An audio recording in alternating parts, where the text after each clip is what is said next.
먼저 1절을 보면 이런 말씀이 있습니다. 내가 자유인이 아니냐 사도가 아니냐 예수 우리 주를 보지 않았느냐 주 안에서 행한 너희 일이 너희가 아니냐. 주 안에서 행한 나의 일이 주 안에서 행한 나의 일이란 주 안에서 행한 내 일의 열매가 너희가 아니냐 이런 말이죠. 2절에도 보니까 다른 사람들은 내가 사도가 아닐지라도 너희에게는 사도이니 나의 사도됨을 주 안에서 인친 것이라. 나를 비판하는 자들에게 변명할 것이 이것이니 이렇게 나오고 있습니다. 그러니까 1절의 말씀에서 고린도 교회 성도들이 바울이 행한 사역, 그 사역의 열매라는 것이죠. 그리고 나는 너희들의 사도다. 근데 바울에게 고린도 성도들이 비판하지 않습니까? 사도가 아니다.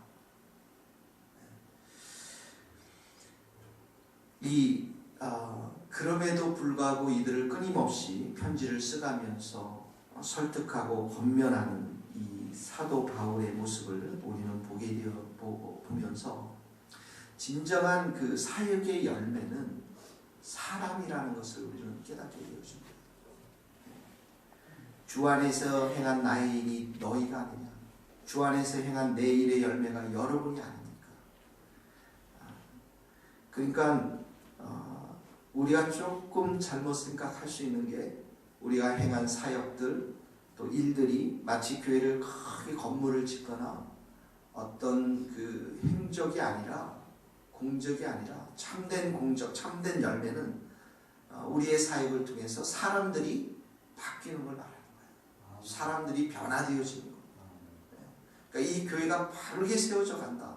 이 말은 이곳에 속해 있는 성도들이 구원을 받고 그리고 그 구원받은 자녀로서 성숙하게 살아가는 걸 말합니다.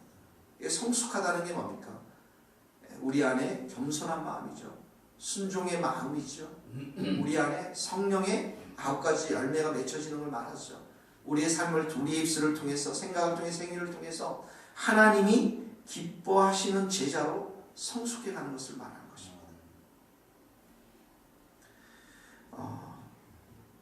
그래서 참다운 사역의 열매는 사랑을 얻는 것을 말하는 것이죠.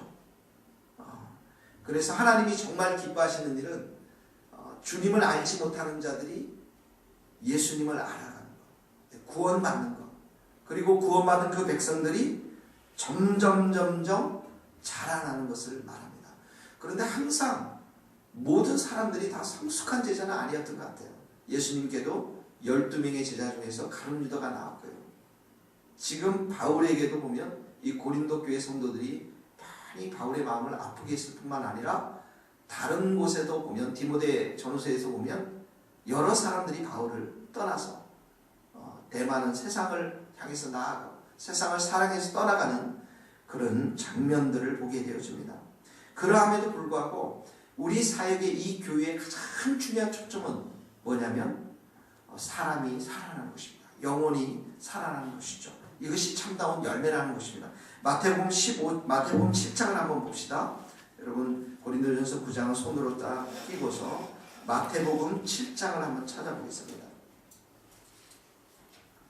마태복음 7장 15절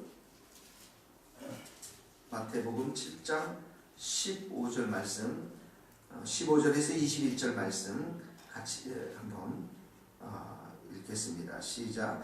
거짓 선지자들을 삼가라. 양의 옷을 입고 너희에게 나오나 속에는 노략질하는 일이라. 그들의 열매로 그들을 알지니 가시나무에서 포도를 또는 엉겅퀴에서 무화과를 따겠느냐. 이와 같이 좋은 나무보다 아름다운 열매를 맺고 못된 나무가 나쁜 열매를 맺나니 좋은 나무가 나쁜 열매를 맺을 수 없고 못된 나무가 아름다운 열매를 맺을 수 없느니라. 아름다운 열매를 맺지 않은 나무마다 찍혀 불에 던지느니라. 이러므로 그들의 열매로 그들을 알리라. 나더러 주여 주여 하는 자마다 천국에 들어갈 것이 아니요 다만 하늘에 계신 내 아버지의 뜻대로 행하는 자라야 들어가리라. 그러니까 열매로 열매로 그 나무가 어떤 나무인지를 우리가 알듯이 우리들의 삶의 열매로 이 사람이 정말 하나님의 사람인지 아닌지를 볼 수가 있는데, 이 본문에서는 하나님의 열매, 이 열매가 뭐냐면 아버지의 뜻대로 행하는 사람, 아버지의 뜻대로 순종하는 사람, 그 사람이 열매를 맺는다고 했는데, 아버지의 뜻대로 행한다는 말은 아버지의 말씀대로 행하는 걸 맞아요. 성경의 말씀대로 행하는 것을 말해요. 가장 중요한 말씀 중에 하나가 무엇입니까? 예수님이 승천하기 전에 우리에게 주셨던 말씀이죠. 너희는 온 족속으로 가서 제자를 삼아 아버지와 아들과 성령의 이름으로 세례를 주고 내가 내게 분부한 모든 것, 이 성경 말씀을 가르쳐 지키게 하라. 볼지어다 내가 끝날까지 너희와 함께 할 것이다. 이렇게 주님께서 말씀하셨죠. 온 족속으로 가서 제자를 삼는 일들.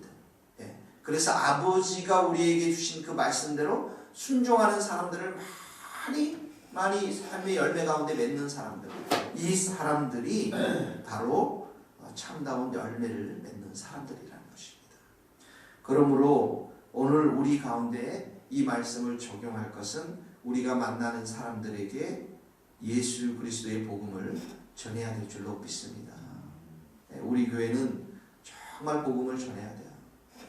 복음을 전해서 죽어가는 그 영혼들, 지옥에 갈 수밖에 없는 그 영혼들, 어둠의 권세 아래에서 사는 그 사람들에게 주의 말씀을 전해서 그들이 정말 이 교회에 차고 넘칠 때 우리 교회의 참다운 열매가 될 줄로 믿습니다. 자, 이렇게 이제 했는데 바울이 이 고린도 성도들을 향해서 열매를 맺었지만 이 성도들은 바울을 비판했습니다. 그래서 바울이 이렇게 얘기하고 있습니다. 이 바울이 사역을 하면서 고린도 교회에 사역을 하면서 이 소위 말해서 월급을 돈을 받지 않았어요. 사례비를 받지 않았습니다. 이 바울이 친히 텐트를 만들면서 자기가 텐트 만든 이 돈을 가지고 자기가 이렇게 생활을 했단 말이죠. 그리고 그것도 모자라서 마게도니아에 있는 그 성도들이 헌금을 보내서 바울로 하여금 생활하고 사역하게끔 했단 말이죠. 그러니까 바울이 이렇게 얘기하는 거죠. 내가 먹고 마실 권리가 없겠느냐. 내가 너희들을 향해서 영적인 양식을 주었는데 내가 육적으로 너희들로 하여금 그런 녹을 받아서 살 권리가 없겠느냐. 보라, 다른 사도들도 그렇게 다 하고 있고, 특별히 여기는 언급한 것이 이 다른 사도들과 게바, 베드로 이런 사람들은 그 아내도 있었다는 거죠. 아내도 있었는데 이렇게 사역을 할 때 아내도 데리고 다녔는데 내가 그런 권리가 없겠느냐, 이런 말이에요. 바울이 이렇게 항변하고 있습니다. 나에게도 이런 권리가 있다. 한번 너희들이 생각해봐라. 이 군인들이 군복무를 하면 그 군대에서 비용을 받지 않겠느냐. 양떼를 기르면 그 양떼를 치는 그 주인으로부터 녹을 받지 않겠느냐. 그러면서 구약까지 얘기합니다.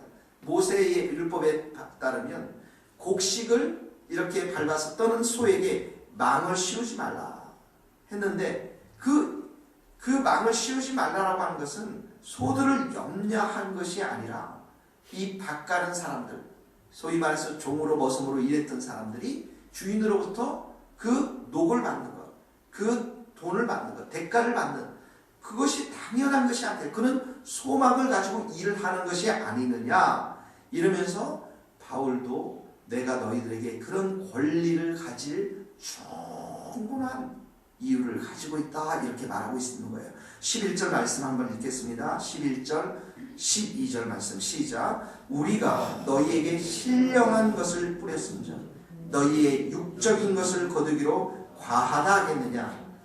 다른 이들도 너희에게 이런 권리를 가졌거든 하물며 우리일까 보냐. 그러나 우리가 이 권리를 쓰지 않고 범사에 참는 것은 그리스도의 복음에 아무 장애가 없게 하려 함이라.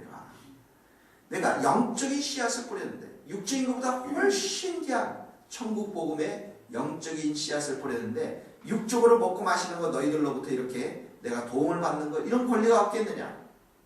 그런데 바울은 이런 권리를 가졌지만은 이 권리를 쓰지 않고 범사에 참았다. 이렇게 얘기했어요. 여기 참는다라는 것은 묵묵히 견디다. 아주 이 복음을 위해서 묵묵하게 견디었다라는 거죠. 복음에 아무런 장애가 없이 이 말하면 이 복음이 막 번져갈 수 있도록. 행여나 이 고린도 성도들이 돈을 걷어서 자기를 봉양할 때 시험에 들까 봐서 그 마음이 예수 그리스도 안에서 온전히 열릴 수 있도록 이 권리를 포기했다라는 것입니다. 오직 주님을 위해서, 오직 주님의 복음이 잘 퍼져가기 위해서 이런 권리를 포기했다라는 것이죠. 고린도 후서 11장을 한번 찾아봅시다. 고린도 후서 11장 7절에서부터 고린도후서 11장 7절에서부터 10절까지 한번 읽겠습니다. 고린도후서 11장 7절입니다. 내가 너희를 높이려고 나를 낮추어 하나님의 복음을 값없이 너희에게 전함으로 죄를 지었느냐? 내가 너희를 섬기기 위하여 다른 여러 교회에서 비용을 받은 것은 탈취한 것이라. 또 내가 너희와 함께 있을 때에 비용이 부족하였을 때 아무에게도 누를 끼치지 아니하였으면 마게도냐에서 온 형제들이 나의 부족한 것을 보충하였습니다. 내가 모든 일에 너희에게 폐를 끼치지 않게 하여 스스로 조심하였고 또 조심하리라. 10절도 읽겠습니다. 그리스도의 진리가 내 속에 있으니 아가야 지방에서 나의 이 자랑이 막히지 아니하리라. 아주 조심하고 조심했다라는 거죠. 왜 그렇습니까? 그리스도의 진리가 바울 안에 있었기 때문에 예수 그리스도의 그 십자가의 죽음과 부활하심이 이것이 바울에게 있었기 때문에 이 고린도 성도들을 향해서 폐를 끼치지 않기 위해서 이런 권리를 주장하지 않았다는 것입니다. 한편으로 또 생각해보면 바울은 정말 하늘의 상급만을 기대했구나 라는 것을 생각했습니다. 고린도전서 15장에 보면 이런 말씀이 있지 않습니까? 너희 수고가 주 안에서 헛되지 않은 줄을 압니다. 고린도전서 15장 58절에 그런 말씀. 너희 수고가 주 안에서 헛되지 않은 줄 압니다. 이 고린도 성도들을 향해서는 폐를 끼치지 않았지만 하나님을 향한 하나님의 상급을 향한 하늘의 상급을 향한 바울이 믿음이 있었다는 거죠. 디모데후서 4장을 한번 찾아보겠습니다. 디모데후서 4장 7, 8절입니다. 디모데후서 4장 7, 8절 같이 읽겠습니다. 디모데후서 4장 7, 8절 345페이지입니다.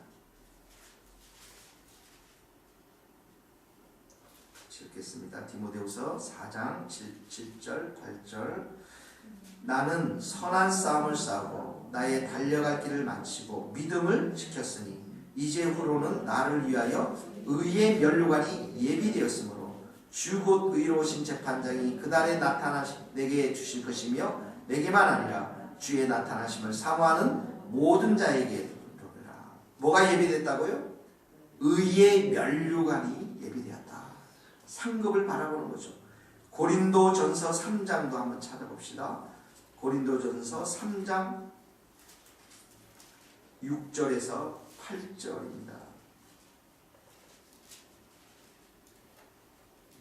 3장 6절에서 8절입니다. 3장 시작.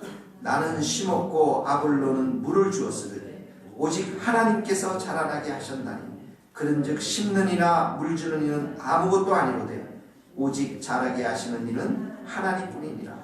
심는 이와 물 주는 이는 한 가지라 각각 자기가 일한 대로 자기의 상을 받으리니.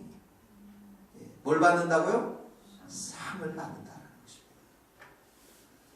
바울이 이렇게 복음을 전하면서 다른 사람들을 더 많이 배려하고 생각하고 다른 사람들에게 폐를 끼치지 아니하고 그리고 우리는 스스로 오직 여호와 하나님이 주실 그 상급만을 바라보면서 생명의 면류관, 의의 면류관을 바라보면서 사역을 했다라는 것이죠. 12절 말씀, 이 권리를 쓰지 아니하고 범사에 참는 것은 그리스도의 복음에 아무 장애가 없게 하려 함이로다. 예수 그리스도의 복음이 전파되는 것을 그의 마음 가운데 가장 우선순위로 삼았기 때문에 그는 이 땅 가운데 있으면서 권리들을 주장하지 않고 다른 사람들에게 폐를 끼치지 않고 그가 살았다는 것입니다. 우리 모든 성도님들도, 저를 포함해서 모든 성도님들도 오직 예수 그리스도의 복음이 잘 전파되도록 우리가 만나는 모든 사람들에게 폐를 끼치지 않고 그들을 섬기며 사랑하는 우리 복된 성도들이 될 수 있기를 주님의 이름으로 축복합니다. 기도하시겠습니다.